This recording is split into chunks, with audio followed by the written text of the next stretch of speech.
ጤና ይስጥልኝ ወገኖች። የዛሬ መልእክቴ ለእህት ብርቱካን ጣሰውና ሌሎችም እህቶች ነብይ ነን እያላችሁ በየፌስቡኩ፣ በየቲክቶኩ፣ በየዩቱቡ መልእክት ለምታስተላልፉ በነቢይ ላይሰንስም እዚህ አሜሪካም ለምትመጡ ወደ ዱባይም የምትሄዱ አላችሁ፣ አውሮፓም የተለያየ ቦታ በነቢይ ላይሰንስ ኢንተርናሽናል ቸርች እያላችሁ ለምትንቀሳቀሱ በድፍረት የሀገር መሪ ስም እየጠራችሁ በድፍረት ጌታ እንደዚህ ያሳይቶኛል የምትሉ ደፋሮች እባካችሁ ይህን ክፉ ድርጊታችሁን አቁሙ። ነቢይ አይደላችሁም፣ ነቢይትም አይደላችሁም ሴቶቹ፣ ነቢያትም አይደላችሁም ወንዶቹ።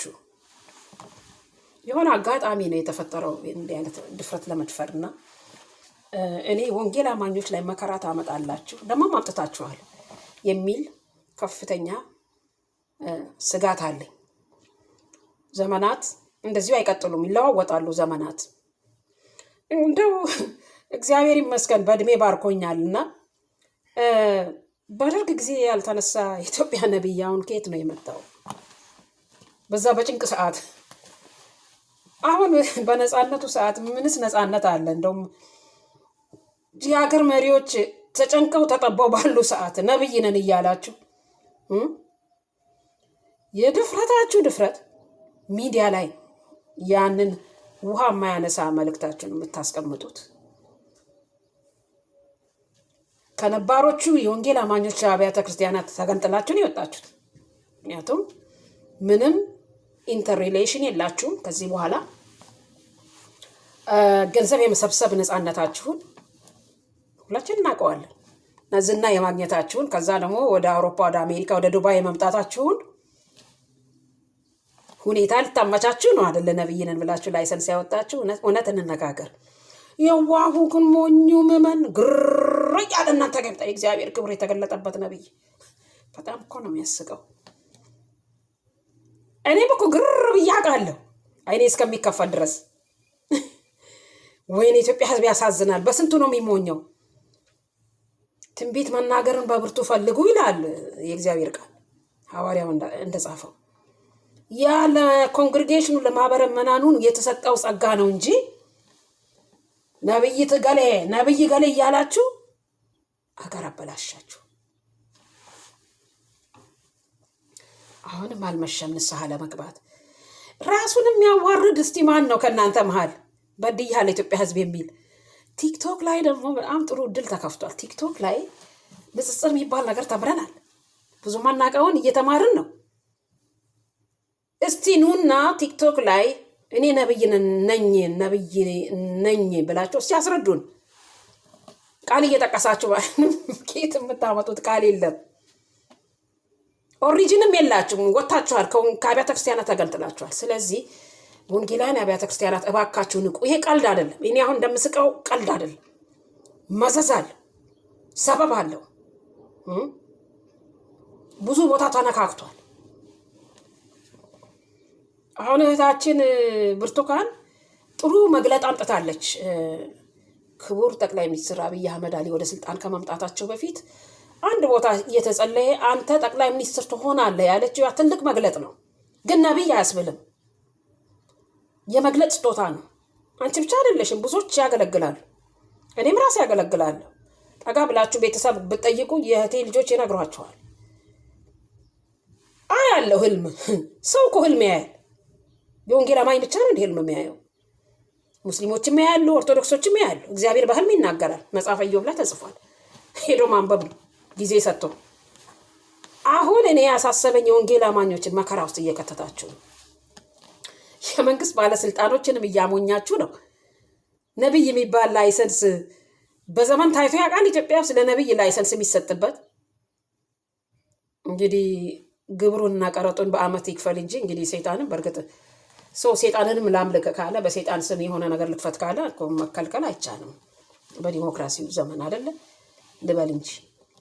አሁን እህቴ ሆይ ያመጣሽው መልእክት ጥሩ ነው፣ ግን ክቡር ጠቅላይ ሚኒስትር አብይ አህመድ አሊ ወደ ስልጣን ከመጡ በኋላ የሚያጋጥማቸው መከራ ምንም የገለጽሽው የለም። ህወሓት ብድግ ብሎ ጦርነት እንደሚከፍቱ የኦሮሞ እሊቶችና የትግራይ እሊቶች እየተጋጩ እየተሸዋኮቱ ሄደው ወደ ጦርነት እንደሚደርሱ ምንም የገለጥሽው ነገር የለም። እኔ እነሱ ያሳዝኑኛል። እናንተን የሚሰሙ ከሆነ በጣም ነው የሚያሳዝኑኝ። በፍጹም ኢትዮጵያ ውስጥ ነብይ የለም እንዳትሰሟቸው። ለራሳችሁ ተንበርክካችሁ ግንባራችሁ መሬት አስነክታችሁ በጌታ በኢየሱስ ስም ጸልዩ። በእርግጥ የሚጸልዩ አሉ በወንጌላውያን አብያተ ክርስቲያናት። በጣም ባይገርማችሁ ኦርቶዶክስ ዘመዶች ልንገራችሁ፣ በእኛ በወንጌላውያን አብያተ ክርስቲያናት ስርዓት ሌሊት ቀንና ቀን የሚጾሙ አሉ። በቃ ልጆቼን አሳድጌ ጨርሻለሁ፣ ልጄን አይቻለሁ፣ ቀሪ ዘመኔን ልጸልይ ብለው ለክርስቶስ ወንጌል ልኑር ብለው ቀንና ሌሊት የሚጸልዩ የተከበሩ እናቶች አሉ። በሙሉ ወንጌል አሉ፣ በመሰረተ ክርስቶስ አሉ፣ በቃለ ሕይወት አሉ፣ በእያንዳንዱ የወንጌላውያን አብያተ ክርስቲያናት ውስጥ አሉ። እኔ አውቃለሁ። ወንጌላዊት ቤተክርስቲያን መካነ ኢየሱስ ለረጅም ጊዜ አውቃለሁ። የምልጃ ጸሎት የሚባል አለ። ቅዳሴ ስነ ስርዓቱ ሁሉ አልቆ ስብከቱ ዝማሬው ካለቀ በኋላ መጨረሻ ላይ ጊዜ ይሰጥና ሰዎች ወደ መድረክ ተጠርተው የምልጃ ጸሎት ለአገር ይደረጋል። በወቅቱ ጉዳይ ላይ አበክረው ይጸልያሉ። አሁን እነዚህ አሪፎቹ መጥተው እነሱ ጸልየው እነሱ ከሰማይ መልእክት እንደሚያመጡ አስመስለው ህዝቡን አጃጅለው አሜንታም አግኝተው ብዙ ተከታይም 10,000 ተከታይ ለነሱ ብዙ ነው። 10,000 የፌስቡክ ተከታይ አግኝተው በዛም ላይሰንስ አጥተው አሜሪካም ዱባይም እንግዲህ ሄዱ። እንግዲህ ተከፈተ በሩ ተብሎ ማለት ነው። አሁን ምንድን ነው በአንደኛ ጢሞቴዎስ መልእክት ምዕራፍ 2 ላይ እግዚአብሔርን በመምሰል በጭምትነት ጸጥና ዝግ ብለን ነው ልመና እንዲደረግ ምልጃ ጸሎት እንዲደረግ እመክራለሁ ይላል። ስለማን? ስለ ነገስታት። እንግዲህ በድሮ አጠራር ነገስታት ነው። ጠቅላይ ሚኒስትሮች፣ ፕሬዝዳንቶች፣ የጦር አዛዦች በሙሉ አገር የሚያስተዳድሩ አካላት በትክክሉ ምልጃና ጸሎት እንዲደረግላቸው በአዲስ ኪዳኑ ቃል አሁን በጠቀስኩላችሁ የመጀመሪያ የጢሞቴዎስ መልእክት የሐዋርያው መልእክት ወደ ጢሞቴዎስ ሰዎች ተጽፏል፣ ተደንግጓል። ከሐዋርያው የሚበልጥ የለም።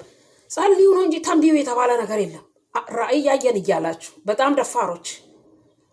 እህታችን ብርቱካን ጣሰው ብቻ አይደለችም፣ ሌሎች ስማችሁም አላቃችኋለች። የመጨረሻ ደፋሮች። ይሄ አይቀጥልም፣ ዘመን እንደዚህ አይቀጥልም። እንዳልኩት እግዚአብሔር በእድሜ ባርኮኛል። በደርግ ጊዜ ያልመጡ ነቢያት እንግዲህ የማን መንፈስ ነው የሚልከው? ነቢይ ወደ ኢትዮጵያ የሚልከው ማን ነው እስቲ ብለን እናስብ። አሁን በብልጽግና አገዛዝ ዘመን ነው እንደ እግዚአብሔር ነቢይ የሚልከው? ኖ፣ ይሄ የሐሰት መንፈስ ነው። ስለ ድሃ ግድ የሌለው፣ ስለሚካሄደው ጦርነት ግድ የሌለው፣ መንገድ ላይ ስለሚወርቀው ህዝብ ግድ የሌለው፣ ስለራሱ ምቾት ብቻ የሚያስብ፣ ዱባይ ደርሶ ለመምጣት ብቻ የሚያስብ።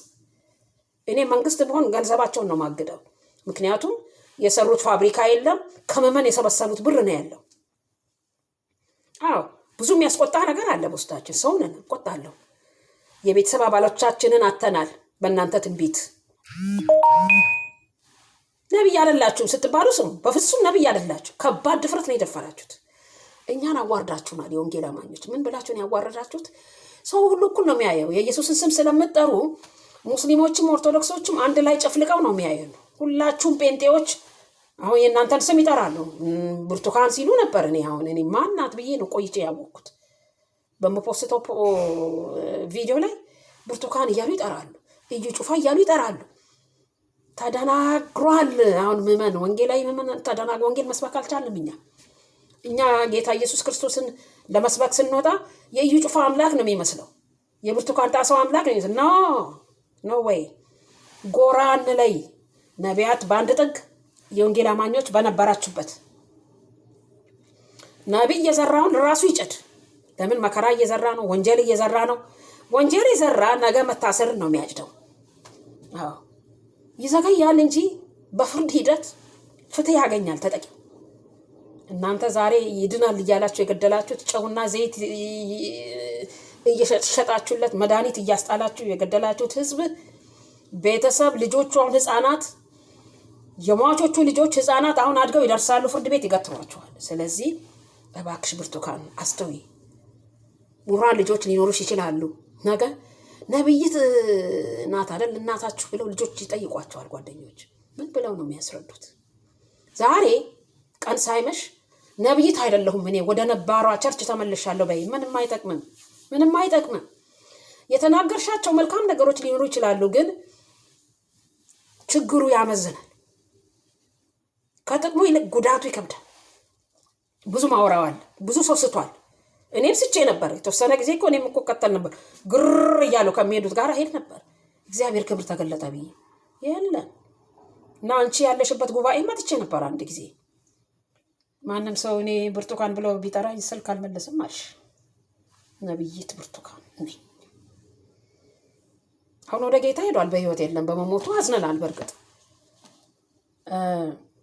ጆሹዋ አባቴ ትይ ነበር። የጆሹዋን እንደዚህ ምስል አሁን ኦርቶዶክሳውያንን ስትከሱ ትገርሙኛላችሁ። የጆሹዋን ምስል ከመድረክሽ ስር እንደዚህ አኑረሽ ጆሹዋ አባቴ ስቲ ይገርመኝ ነበር። ኢየሱስ እያለ ጆሹዋን መጥራት። ጆሹዋ ተወዳጅ ነው፣ ብዙዎቻችን እንወደዋለን። ብዙ ድሃ ያገለገለ ሰው ነው። ግን ጆሹዋ አባቴ ትይ ነበር። ብዙ ህዝብ ተደናግሯል። ፕሊዝ ብርቱካን ያጠፋሽው ይበልጣል። አሁን ልጆችሽ ፊት አስተውይ። ንስሐ መግባት ለእኔም ለእናንተም ለሁላችንም ክብር ነው። ያጠፋነው ነገር ሲነገረን እኔም እኮ አጠፋለሁ። በቤተሰብ ደረጃ ላጠፋ እችላለሁ። እዚህ ባለሁበት ምዕመናን ኮንግሪጌሽን ባለኝ ኮኔክሽን አጥፍቼም ሊሆን ይችላል።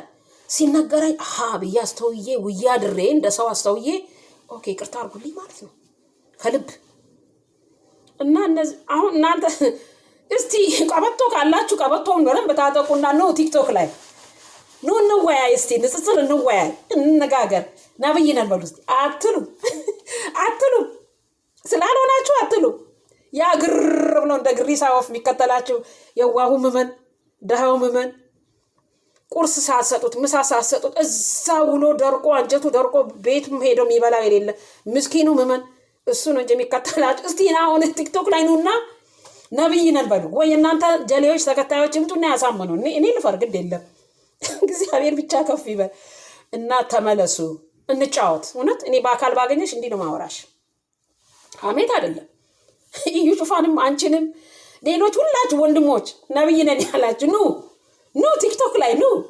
ስልካችሁ ላይ ስክሮል ታደርጋላችሁ፣ ማየት አትፈልጉም። ጥላቻ ከልባችሁ ሰግዱ። ለምን ተዋርደናል? አዋረዳችሁ ነው ወንጌል አማኞች። ሁሉም ሰው ኢየሱስ የሚል በሙሉ አንድ ላይ እዩ ጩፋ ይላሉ። እኔ በሄድኩበት ሁሉ ሜሴንጀር ላይ ቲክቶክ ላይ እዩ ጩፋ ነው የሚሉኝ። ደነግጣለሁ። እንደሄን ያህል ጭንቅላታቸውን ጎርታችኋል አይደል? አይን አላስተዋላችሁ ወገኖች። ቡርቴ አንቺም ተመለሺ፣ አብረን እናገልግል ተያይዘን። ቀላል እኮ ያኔ ስህተት መንገድ መተው ነው። ነብይ አይደለሁም ቃጅቼ ነው ወይ ተቃጅቶልኝ ነው በይ። ጸጋው እንደገና ይገለጣል፣ ክብርና ምሕረት ይመጣል። መመለስ ነው ወደ ነበረ እናት ቤተክርስቲያን። ተባረኩ። የነገ ሰው ይበለን።